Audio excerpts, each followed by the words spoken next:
এই হচ্ছে রৌমারী বিলের সেই মানুষ খেকো কালবার। এখানে এই প্রতি বছর একজন করে মানুষ মারা যায়। বিশেষ করে সুহার্দ এবং ইমরানের ঘটনাটি খুবই মর্মান্তিক। ইমরানের ঘটনাটি আপনাদের মাঝে আমি খুব গুছিয়ে বলছি। ইমরান নামের ছেলেটির বাড়ি ছিল শেরপুর। সে এখানে তার প্রেমিকাকে নিয়ে ঘুরতে আসেন বন্যার সময়। বর্ষার মৌসুমে এই পুরো বিলটি পানিতে কানায় কানায় ভরে যায়।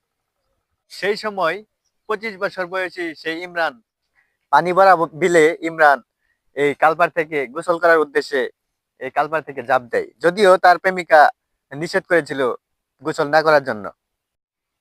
ইমরানের বয়স আমাদের অনুমানিক 25 বছর ছিল। ইমরানের মৃত্যুর প্রধান কারণটি ছিল তার পরনে ছিল এই জিন্সের প্যান্ট। তার মৃত্যুর এই ঘটনাটি এই রাস্তা থেকে হাজার হাজার মানুষ দেখেছে, কিন্তু তাকে সাহায্য করার মতো কেউ ছিল না। ইমরান এই কালভার্ট থেকে প্রায় 300 ফিট দূরে চলে গেছিল এই কালভার্টের পানি স্রোত থাকার কারণে।